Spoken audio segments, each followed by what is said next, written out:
Um prazer estar aqui com vocês.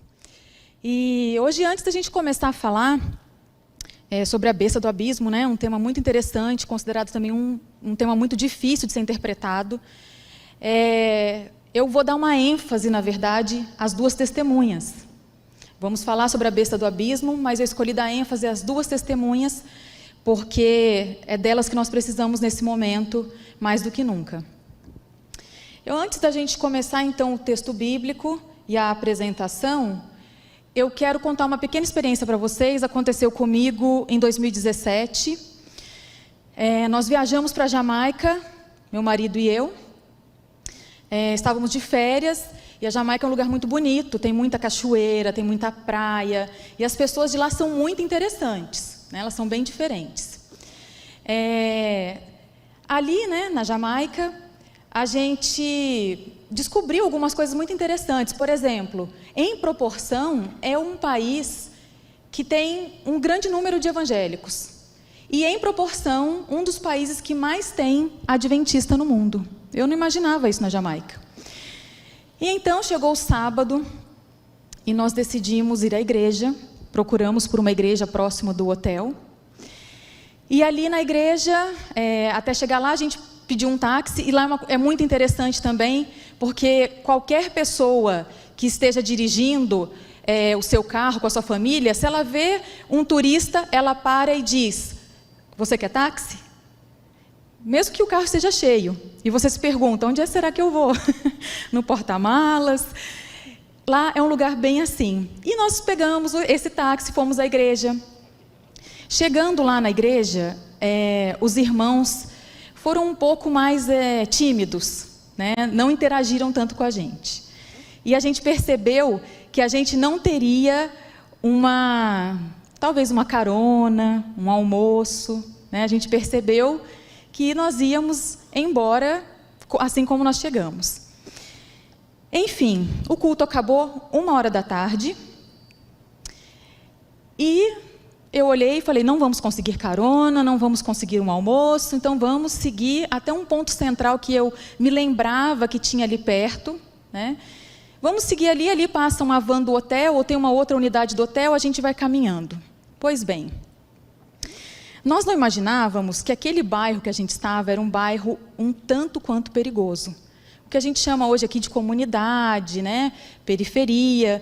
E nós fomos andando uns 3, 4 quarteirões, quando de repente a gente foi abordado. E de uma maneira assim, até um pouco ofensiva. Estava andando, uma pessoa pulou na minha frente e disse o seguinte: "Me dá sua garrafinha de água." Eu entreguei. Achei que fosse talvez um coletor de reciclagem. E ele pulou do quintal dele. O ímpeto do meu marido na hora foi chegar um pouco para frente para me defender.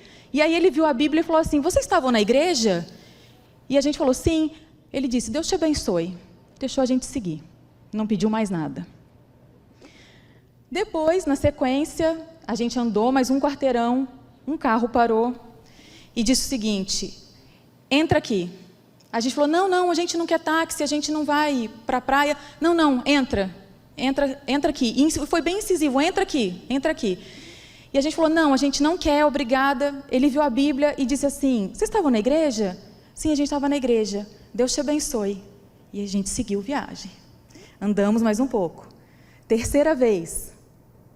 Pela terceira vez, a gente está andando para um carro, mas dessa vez era um pessoal um pouquinho mais, que a gente teve uma impressão de ser um pouco mais perigoso.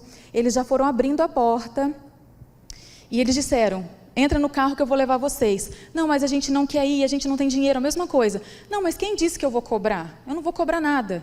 Vocês vão com a gente." Não, a gente não quer." "Não, entra aí."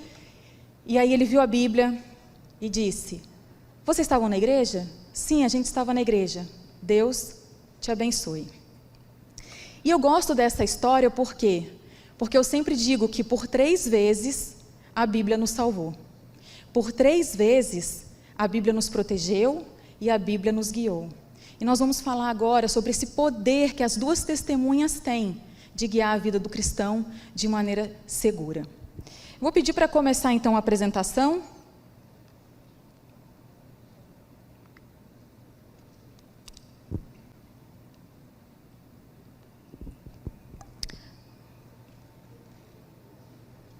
Pode colocar a minha apresentação que eu já... Obrigada.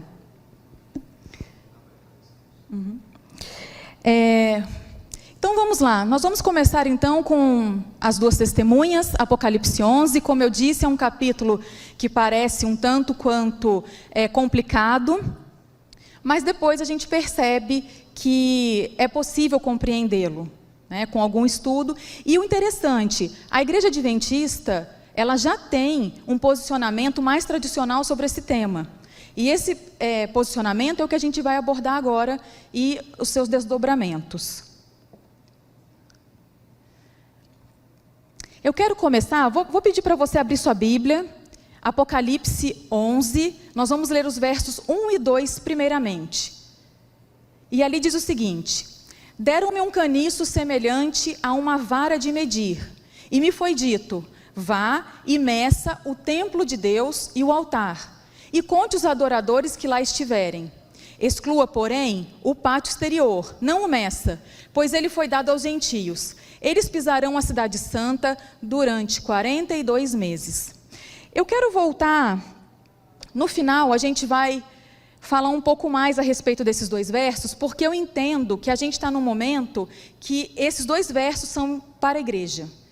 E no final a gente vai voltar neles. Mas agora eu quero dizer o seguinte, passar um breve resumo do que eles significam, né? A medição, muitos intérpretes e teóricos têm entendido como julgamento, faz uma alusão também a Ezequiel, a Daniel, a João, e também a restauração da verdade, a restauração do entendimento do santuário celestial. Então, essa parte da medição tem que ver também com isso. E é interessante que essa medição é feita dentro, né? Ela não é feita fora, no átrio, deixa os gentios de fora. Então a gente tem um certo entender de que essa medição é do povo de Deus para um tempo também específico, que tem que ver com justificação pela fé, tem que ver com o juízo investigativo e tem que ver também com o momento de pré-selamento. Mas nós vamos retomar esse entendimento depois, no final. Os que adoram, né? A gente vai voltar, como eu disse, no final, e vamos falar sobre os que adoram, que tem que ver conosco nesse momento, e por que os que adoram, eles devem ser medidos. O que isso tem a ver com a gente adorar, com o tempo que a gente vive, e também com o nosso preparo para os eventos finais e para o retorno de Jesus. Vamos seguir. Vamos agora a Apocalipse 11. Você abre a sua Bíblia, Apocalipse 11, nós vamos ler os versos de 3 a 6.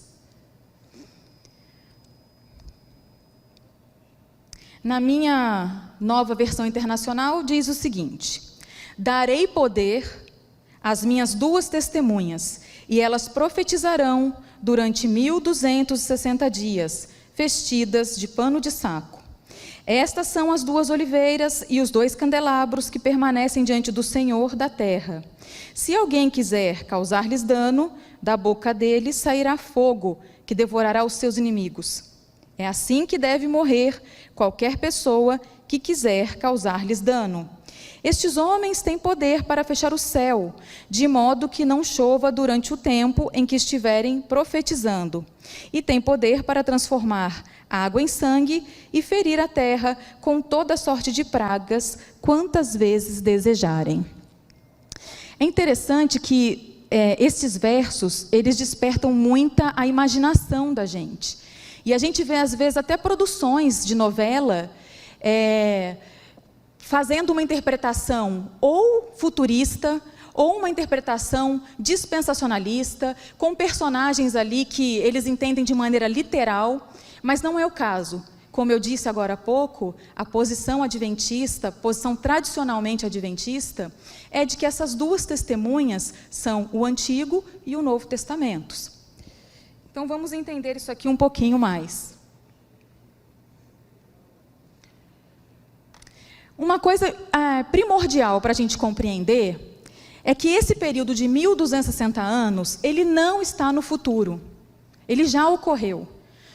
O Espírito de Profecia é muito claro em dizer que os 1260 anos ou 42 meses, eles já foram cumpridos. E a gente vai entender que toda essa referência, todas as vezes que essa referência a este período de tempo ocorre na Bíblia, né, em textos proféticos, se trata do mesmo tempo, do mesmo período e que ele já foi cumprido. E a gente entende, o entendimento do adventista do sétimo dia é que teve começo em 538, com o imperador Justiniano, dando mais poder, né, um poder também que chegava à base política para o romanismo, e vai até 1798, quando o Papa Pio VI é preso por um general, né, de Napoleão Bonaparte, a gente ali vivendo o período de Revolução Francesa. Então, vamos dar uma olhada aqui. Os 42 meses, ou 1260 dias, eles aparecem em algumas partes da Bíblia, não apenas em Apocalipse 11. Ele aparece em Daniel 7:25, e ali esse período de tempo, né, que ali diz 1 tempo, 2 tempos, metade de 1 tempo, é a ponta pequena que persegue. Nós temos também Daniel 12:7, e ali é o período que também segue-se o tempo do fim, e ali diz 1 tempo, 2 tempos, metade de 1 tempo. Nós temos em Apocalipse 11, nós temos 2 vezes, Apocalipse 11 no verso 2 e no verso 3, que diz 42 meses se referindo àqueles que perseguem, e 1260 dias se referindo à testemunha que é perseguida, as 2 testemunhas. Nós temos também Apocalipse 12:6, quando a igreja foge para o deserto. Temos Apocalipse 12:14, que também fala de 1 tempo, tempos, metade de 1 tempo, também se referindo ali à igreja no deserto. E temos ainda em Apocalipse 13:5, os 42 meses, quando de maneira semelhante existe uma perseguição ao povo de Deus. Então, este período, é muito importante a gente entender que este período já foi vivido. Ele não está no futuro. Ele não acontece de maneira literal, num futuro, ou com uma interpretação de que os personagens ali envolvidos, essas 2 testemunhas, seriam realmente 2 homens, literalmente. Nós estamos falando da Bíblia Sagrada, do Antigo e do Novo Testamentos. E aí, como eu disse para vocês, uma pergunta que a gente faz, seria a interpretação, então, dispensacionalista, considerando que a última semana de Daniel ainda não ocorreu? Seria também uma interpretação futurista? Hoje a gente vê muitas pessoas com boa intenção até dentro da igreja, mas que às vezes podem acabar acreditando numa interpretação futurista. Não é o posicionamento tradicional e oficial da Igreja Adventista do Sétimo Dia. As 2 testemunhas seriam membros da divindade? Não, não são membros da divindade. Elas podem ser atacadas por seres humanos? Sim, e elas foram atacadas. Aliás, uma pergunta que eu faço para você. Você já percebeu o quanto a Bíblia ela é atacada e perseguida desde que a humanidade passou a existir? Se a gente for analisar, desde o Éden para Adão e Eva, Satanás tenta distorcer o que é a palavra de Deus. E depois a gente percebe que ao longo do tempo, ao longo da história, a palavra de Deus ela é perseguida também. É interessante que hoje a gente pode se perguntar, mas hoje a palavra de Deus não é perseguida, é um livro muito vendido. Você encontra Bíblia da Mulher, Bíblia com capa de couro, com estudo, até com realidade aumentada tem hoje. Por que será que a gente está dizendo que a Bíblia hoje também pode ser perseguida? Hoje, quando a gente vive em tempos líquidos, a Bíblia é perseguida com uma distorção da sua palavra, com uma customização da palavra de Deus. O que isso significa? Significa que eu interpreto a Bíblia de acordo com aquilo que o meu gosto pessoal aprova.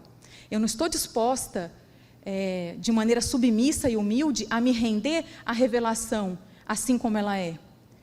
Hoje, a maneira como a Bíblia é perseguida é uma maneira muito sutil. Você fala em nome de Deus, você adquire produtos devocionais, mas você não vive à altura do padrão que a palavra está pedindo. Hoje, a perseguição à palavra de Deus ocorre dessa maneira. Elas profetizam? Sim, elas profetizam. Elas morrem e ressuscitam? Sim. E elas dão testemunho de Jesus, que é o que diz em João 5,39, né? Que quem quer conhecer a Deus pode procurar nas Escrituras, porque elas testemunham dele. E aí vamos ver o que a Pena Inspirada nos diz, né? para a gente ter certeza do que eu estou dizendo aqui. Relativamente às duas testemunhas, declara mais o profeta: estas são as duas testemunhas, as duas oliveiras e os dois castiçais, que estão diante do Deus de toda a terra. Tua palavra, diz o salmista, é lâmpada para os pés e luz para o meu caminho. Em Apocalipse 11:4, Salmo 119, 105. As duas testemunhas representam as escrituras do Antigo e Novo Testamentos. O Grande Conflito, página 267. Aqui nós temos a palavra revelada realmente do que seriam as duas testemunhas. E aí, Ellen White continua, ela diz o seguinte: ambos, os testamentos, são importantes. Testemunhas quanto à origem e à perpetuidade da lei de Deus. Ambos são também testemunhas do plano da salvação. Os tipos, sacrifícios e profecias do Velho Testamento apontam para um Salvador por vir. Os evangelhos e as epístolas do Novo Testamento falam acerca de um Salvador que veio exatamente da maneira predita pelos tipos e profecias. Ou seja, aqui ela nos dá a garantia de que o nosso posicionamento é esse. Esse período já foi cumprido entre 538 e 1798, os 1260 anos, e as duas testemunhas não são pessoas literais. Essas duas testemunhas não serão perseguidas no futuro, elas já foram perseguidas ao longo da história, e hoje elas são perseguidas de uma maneira mais discreta, mas ainda também acontece. Eu quero agora dar uma ênfase a essa questão do pano de saco. Por quê? Porque isso tem que ver com o momento em que a tradição vai suplantando a revelação. É um momento de humilhação para as duas testemunhas. Não significa que elas estão inativas, não significa que elas não estão trabalhando, que elas não estão dando seus frutos.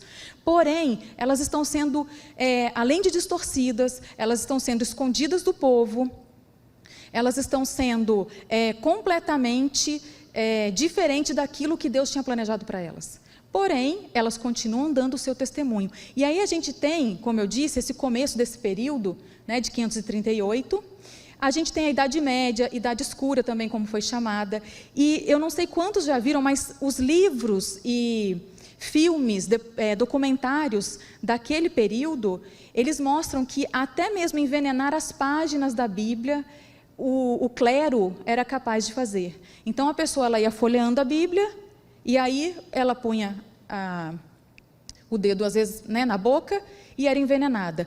As pessoas não poderiam ler, elas não podiam ler a Bíblia, E por não lerem a Bíblia, elas não tinham o quê? A liberdade em Cristo. Elas viviam ali à base de indulgências, de paganismo, à base de superstição. Era uma fé em nome de Deus, mas completamente distante de Deus. Esse foi um momento muito crítico. Felizmente, a gente teve alguém que teve coragem de mudar o rumo da história religiosa. E eu falo de Martinho Lutero.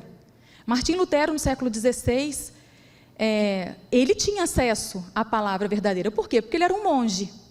E em determinado momento, ele se deparou com um verso bíblico que dizia que o justo viveria pela fé, no livro de Romanos, e ali ele se curvou perante a verdade. Um monge que tinha o seu status, que possivelmente tinha aspirações dentro do romanismo, ele se curvou diante da verdade, diante de um livro, diante de um verso bíblico. Um homem disposto a fazer o que era da vontade de Deus. E assim o mundo religioso mudou completamente. Aí nós começamos o quê? Com a Reforma Protestante. E ele disse, não, ninguém mais tem que pagar pelo seu perdão. Jesus Cristo já fez isso. E a palavra revelada impactou de tal maneira a vida de Martinho Lutero, que não apenas ele, mas toda a comunidade e toda a história foi abençoada pelas consequências do que foi a Reforma Protestante. A Reforma trouxe alfabetização, porque eles entendiam que as pessoas precisavam aprender a ler e escrever para poder ser abençoadas pela Bíblia. A Reforma trouxe também o senso de dignidade, o senso de trabalho, o senso de democracia, universidade para todos, enfim, a lista é grande de benefícios que a Reforma trouxe. E a Reforma só fez esse papel porque um homem se curvou a verdade de um livro, de um verso bíblico. Você entende o poder que a Bíblia tem sobre aquele que se joga, que se curva perante a palavra? Porém, a reforma trouxe inúmeros benefícios, mas também o inimigo veio fazer o seu papel e atrapalhar o caminho dos protestantes. A gente tem aí a terrível noite de São Bartolomeu, que aconteceu em 1572, e nesta noite os cristãos foram perseguidos e mortos. O sino badalou e, a partir dali, os protestantes dormindo tranquilamente em sua casa, homens, mulheres, crianças, idosos, ninguém foi poupado. Foi uma carnificina terrível, e o que era para ser apenas um dia durou semanas. Foram quase 2 meses de morte dos huguenotes, que eram os protestantes ali da França.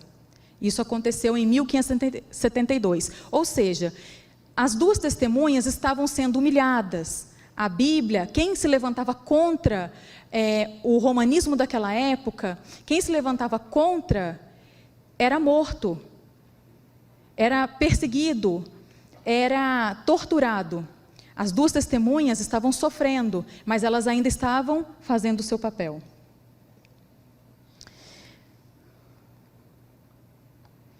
E aí, Ellen White diz o seguinte: nos mais obscuros tempos, houve fiéis que amavam a palavra de Deus e eram ciosos de sua honra.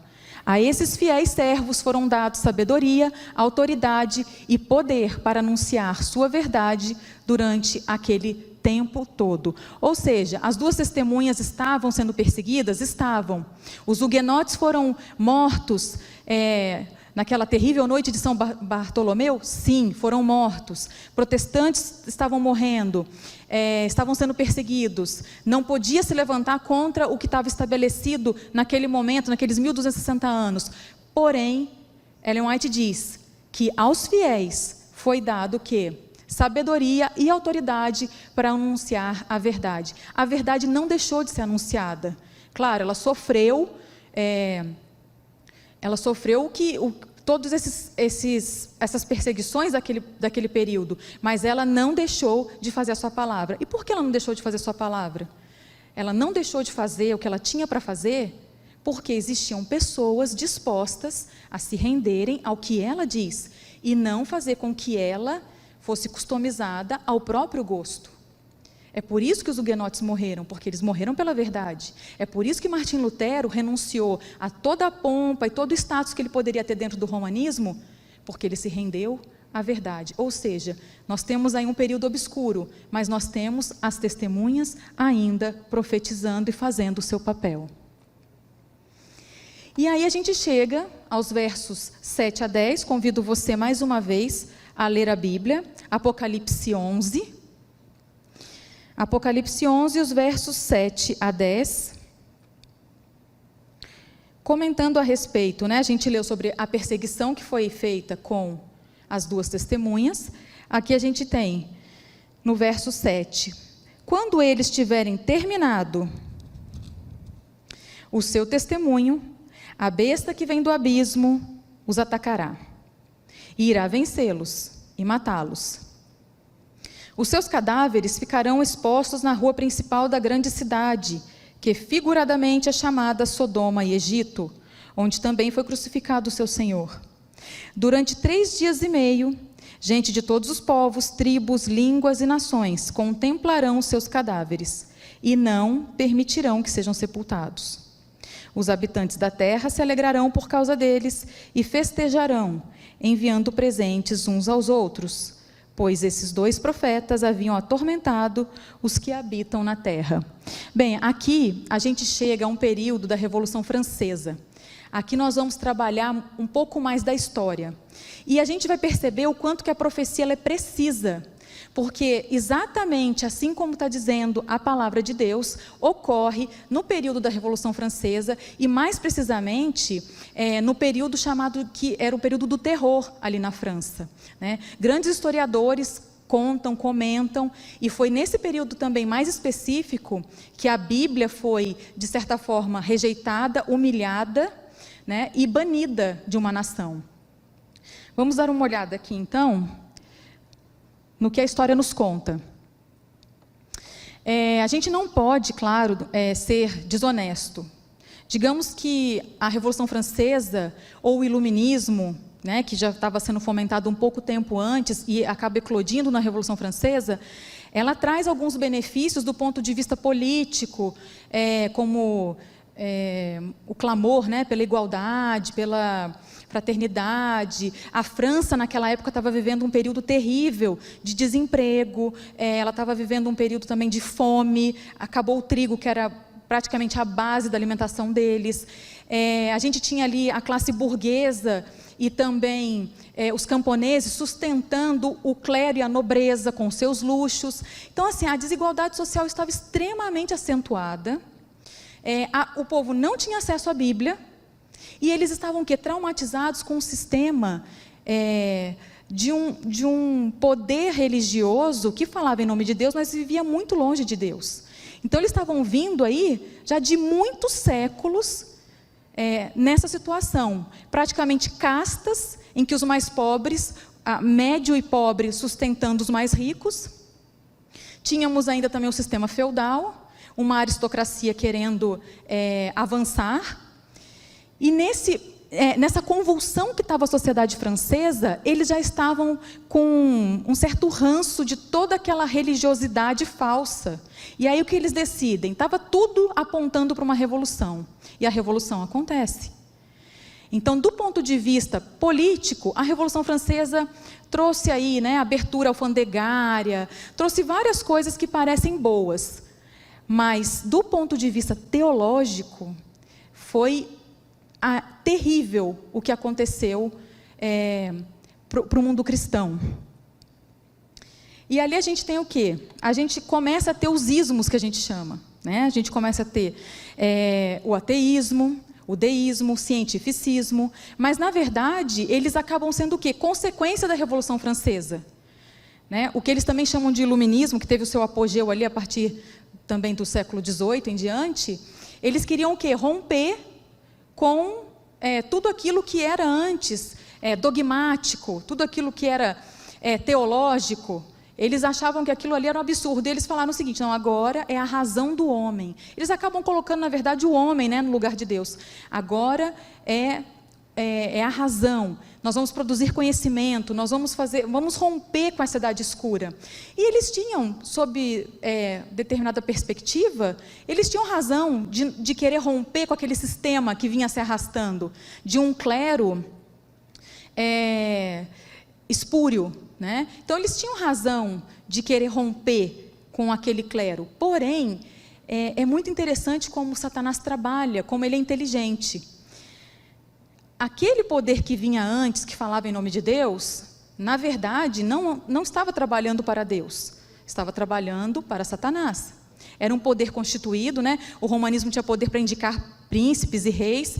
Aqueles reis que vinham também por séculos, estavam trabalhando em nome da besta, em nome do mal. E aí, agora vem um outro poder, uma outra besta sobe do abismo para vencer. Eles vêm dizendo o seguinte: nós vamos agora trazer uma era melhor. Então, ali, não é um poder do bem que vem suplantar um poder do mal. É um poder do mal para suplantar um poder do mal. Só que a gente acha, às vezes, que está progredindo. E, às vezes, essa progressão, aquilo que a gente atribui achando que é progressão, não é progressão. Não tem nada a ver com progresso, não tem nada a ver com avanço. Às vezes é apenas o mal vestido de outra maneira, substituindo um outro mal. E aí foi o que ocorreu. A gente tem, tradicionalmente, né, como eu disse, a Igreja Adventista identifica a França, a Revolução Francesa, como cumprindo essa profecia, como a besta do abismo, mas nós também temos outros intérpretes, outros comentaristas, que dizem que a besta do abismo é, na verdade, uma extensão da besta do mar. E faz sentido também. Por quê? Porque a besta do mar, que a gente entende como o romanismo, né, o papado, o romanismo, ele já vinha há séculos, durante esses 1260 anos, já estava fazendo o quê? Pavimentando um caminho para o ateísmo. Porque o povo não estava tendo acesso à palavra, à Bíblia, né? Eles consumiam o quê? O que eles diziam que era a fé. Então, eles consumiam, eles pagavam pelo seu perdão, eles tentavam com objetos e relíquias conter a ira de Deus. Eles viviam conforme a igreja daquele período determinava, mas sem acesso à verdade, sem acesso às duas testemunhas. Então, a besta do mar, ela acaba pavimentando o caminho para o ateísmo, né? Por séculos, a população sem acesso à Bíblia, sem acesso à verdade. E aí, quando tudo isso vem com a Revolução Francesa, explode ali aquela convulsão, o povo revoluciona, e eles acham que vão trazer bons ideais para a sociedade, e esses ideais, de que maneira eles acham? Rompendo com Deus, rompendo com a religião, rompendo com a Bíblia. Quando eles acham que estão fazendo isso, né, e aí eles realmente levantam essa bandeira do ateísmo, eles, na verdade, agem como uma extensão do que foi a besta do mar, mas de maneira disfarçada por todos esses séculos anteriores. A gente entende também que quando ali faz a referência, né, o ateísmo, fala de Egito e Sodoma, a gente entende que nenhuma nação no passado foi tão ateísta, né, e confrontou tanto a Deus quanto o Faraó, né, que perguntou: quem é ele para que eu deixe o povo ir? Então, ali tem uma referência também à postura ateísta de Faraó no Egito, e os historiadores comentam que a França vivia um momento também de muita licenciosidade na época, o que faz uma alusão a Sodoma. Então, são mais dois aspectos que nos levam a interpretar a França, a Revolução Francesa, e o que aconteceu ali, especialmente no que eu vou dizer agora do período do terror, como a besta que vem do abismo. E aí a gente chega, né, ao período do terror, nesse período que existe assim uma certa variação de data, mas a maior parte identifica como novembro de 1793 a junho de 1797, exatamente 3 anos e meio, como diz a profecia, que por 3 anos e meio as testemunhas ficariam mortas, mas depois ressuscitariam. E aí o que houve neste período? Bom, neste período, vamos dar uma olhada aqui no que os historiadores falam. Durante a Revolução, em 1793, o mundo, pela primeira vez, ouviu uma assembleia de homens nascidos e educados na civilização, e assumindo o direito de governar uma das maiores nações europeias, levantar a voz em coro para negar a mais solene verdade que a alma do homem recebe e renunciar unanememente à crença na divindade e culto à mesma. Então, no período do terror, aconteceram muitas coisas também do ponto de vista político. A gente tem Robespierre também mandando guilhotinar muita gente. Acontece muita loucura nesse período. E aí, como a própria Assembleia, né, da França diz: não, a gente não quer nada com Deus, a gente não quer nada com a Bíblia. O que é dito é que naquele período, o que houve de violência, o que houve de homicídio, o que houve de maldade, foi absurdo. Porque as pessoas disseram que não queriam mais nada, né? Também foram queimados tudo que era religioso e dogmático da religião vigente até o momento. E aí, olha só que esta revista, uma revista inglesa, ela diz a respeito da França naquela época: na história universal, né, a França como único Estado que, por decreto da Assembleia Legislativa, declarou não haver Deus, e em cuja capital a população inteira, e vasta maioria em toda parte, mulheres assim como homens, dançaram e cantaram com alegria ao ouvirem a declaração. Tá? Isso aí são os historiadores contando. E ali aquela imagem é a imagem da deusa da razão. E eles substituem a deusa da razão, né? Eles substituem Deus pela deusa da razão. Eles colocam uma deusa da razão que era uma figura de uma moral duvidosa. E ainda eles colocam essa figura na igreja de Notre Dame. E eles fazem várias substituições. A semana deixa de ter 7 dias para ter 10 dias. E a cada 10 dias, um deles seria dedicado à orgia. Então, tudo muda. Tudo muda. Vamos ver aqui mais o que o Jornal de Paris diz. Vive la raison.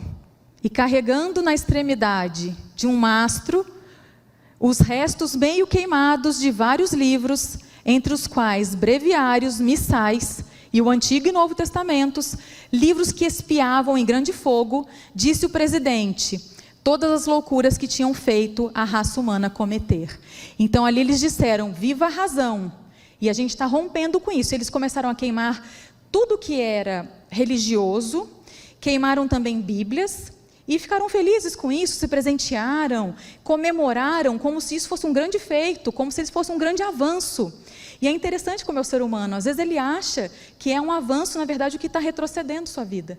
E é o que ocorre nesse momento. E olha só o que diz o livro, eu trouxe aqui o livro Os Deuses da Revolução. Obrigada.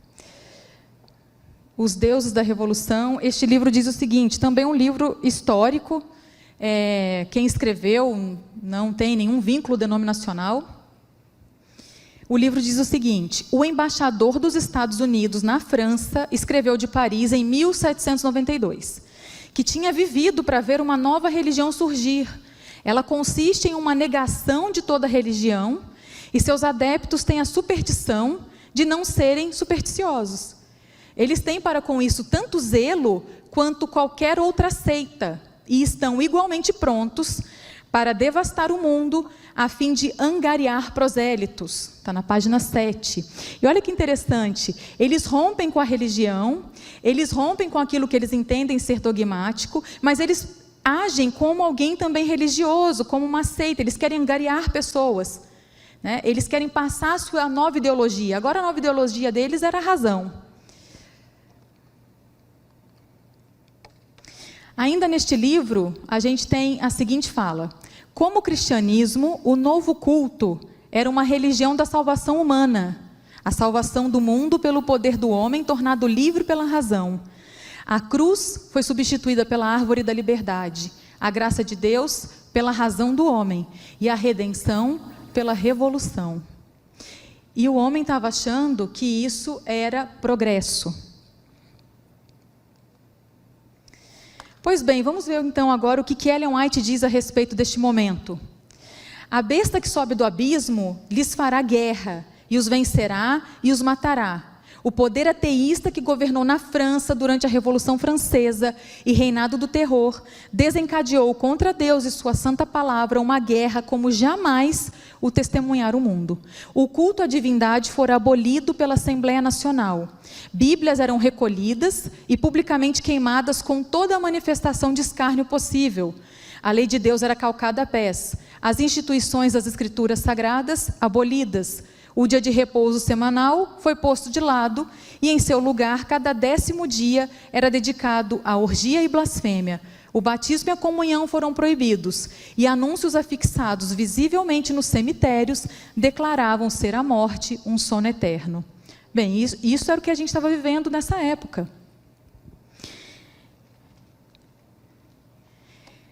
E então, ficou claro a precisão da profecia.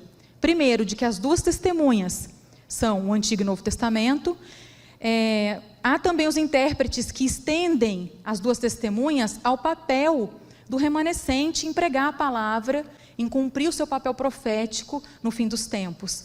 Então, as duas testemunhas, elas foram sim perseguidas, como a Bíblia disse, elas foram também mortas, como diz em Apocalipse 11, mas aí vem o quê? Elas foram ressuscitadas após 3 anos e meio. E olha que interessante, o período de terror contabilizado dá exatamente 3 anos e meio. E o povo ficou tão assustado, porque a razão não deu conta de conter as pessoas, que eles pediram que voltasse a possibilidade de ter religião e Bíblia. E aí, em 1797, é permitido que a Assembleia volta atrás e permite que quem quisesse ser religioso ou ter acesso à Bíblia, poderia. E isso faz parte do quê? Faz parte do seu ressurgimento, que é o que está em Apocalipse 11, nos versos 11 e 12, que eu vou ler agora, que diz: mas depois dos 3 anos e meio, o período de terror, né? Entrou neles um sopro de vida da parte de Deus, e eles ficaram em pé, e um grande terror tomou conta daqueles que os viram. Então eles ouviram uma forte voz do céu, que lhes disse: subam para cá. E eles subiram para os céus numa nuvem, enquanto seus inimigos olhavam. Queridos, nós vamos parar por aqui, o texto ainda tem mais alguns versos, mas a gente vai só até aqui. Como eu disse, acaba o período do terror, é possível voltar a ser religioso e a usar a Bíblia, na França. E a gente vê que depois de alguns poucos anos, né, acaba a Revolução Francesa ali, 1799, e em 1804 a gente já tem a criação de sociedades bíblicas, 1816 também. E com a criação da sociedade bíblica, o que a gente percebe? A gente percebe a produção e distribuição do texto sagrado, agora em muito maior escala. Então, realmente, a gente percebe o quê? Que a palavra de Deus ela é protegida por Deus. A sua palavra, ela vai cumprir o seu papel. Claro, se a gente estiver naquele espírito de Martinho Lutero, de se curvar perante a verdade e não querer forçar a verdade e nos curvar aos nossos gostos pessoais. Aqui a gente tem Bíblias traduzidas, o trabalho missionário começa a crescer muito em vários lugares, ele fica em ascendência. E a gente percebe o que também? Que algumas falas, como a de Voltaire, essa é a casa de Voltaire em Genebra, algumas falas, né, desdenhando da Bíblia, dizendo que, ele diz que a Bíblia em 100 anos seria um objeto de museu, né? E na verdade hoje a casa dele, as pessoas passam em frente, vêm, é muito mais, né, um local assim histórico do passado do que a Bíblia continuou. E ali a casa dele, por incrível que pareça, anos mais tarde, né, da sua morte, se tornou um depósito de distribuição e impressão de Bíblias. São as ironias da história conduzida por Deus. Queridos, para a gente finalizar, eu queria trazer para vocês um apelo. A gente percebe que a criação das sociedades bíblicas, elas também já vêm o quê? Para pavimentar o que no século XIX a gente teria, que seria o surgimento de um movimento profético, né? E quando a gente pensa nisso, na Igreja Adventista como movimento profético, onde você se encaixa nesse momento, nessa história? Será que não está na hora da gente assumir ou reassumir o nosso papel na história? A partir de 1844, acontecem coisas incríveis, né? E depois também o entendimento do santuário, e as mensagens angélicas, e essa crescente do sábado, e até mesmo a reforma de saúde. Como nós fomos sendo abençoados por tudo isso? Claro, Satanás fez também a sua obra de contrafação ali, continua fazendo, e sobre isso o Michelson Borges vai falar daqui a pouco, especificamente esse período ali, né, 1844, e todas as contrafações que ocorrem dali em diante. Mas eu quero dizer para você como adventista do 7º dia, vivendo hoje num período de adventismo líquido, será que não está na hora da gente tomar o nosso papel de volta, de movimento profético? Não, mas eu sou um bom leitor da Bíblia, eu sou um bom cristão, um bom religioso, mas nós estamos vivendo à altura dessa verdade? Ou nós estamos tentando fazer com que a Bíblia se encaixe no nosso gosto pessoal? Será que não está na hora da gente ser o valdense do século XXI, o huguenote do século XXI? Será que não está na hora da gente retomar o nosso lugar na história e entender que nós somos o remanescente? Quero finalizar com uma pequena experiência. Eu estudo a Bíblia com 5 pessoas de outras denominações. E uma dessas pessoas tem um cargo importante, pastores também, né, de liderança, de pastorado nessa outra denominação. E são pessoas que oram muito, são pessoas que jejuam, são pessoas que vão ao monte orar. Mas quando a gente abre a Bíblia, sabe o que Deus me mostrou? Que a responsabilidade é nossa de ensinar a verdade. A responsabilidade é do adventista, de levar a luz que foi acrescentada a um mundo apóstata, a uma religiosidade ou falsa, ou manca. Esse papel é nosso, esse papel não é de outra pessoa. E por que eu disse que eu voltaria na medição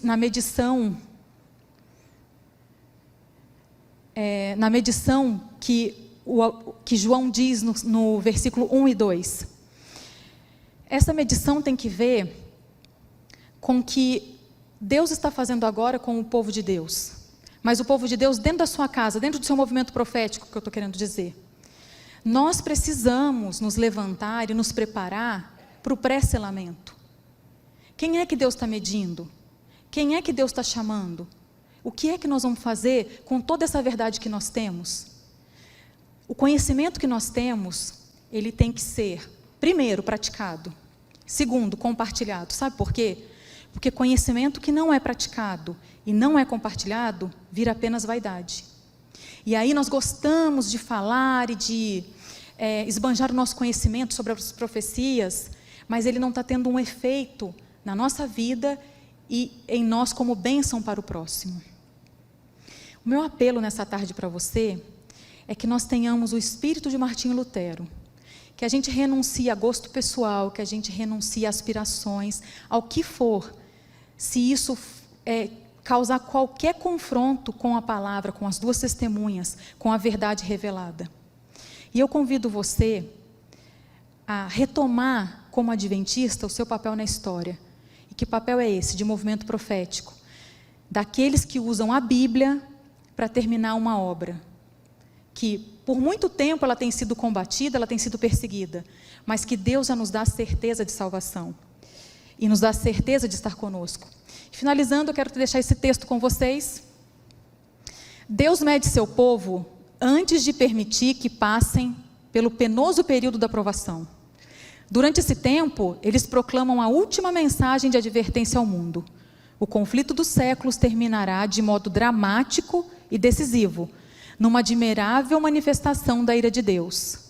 Apocalipse 11 termina em triunfo. Deus vindicará seu nome na terra e estabelecerá seu domínio de justiça para todo sempre.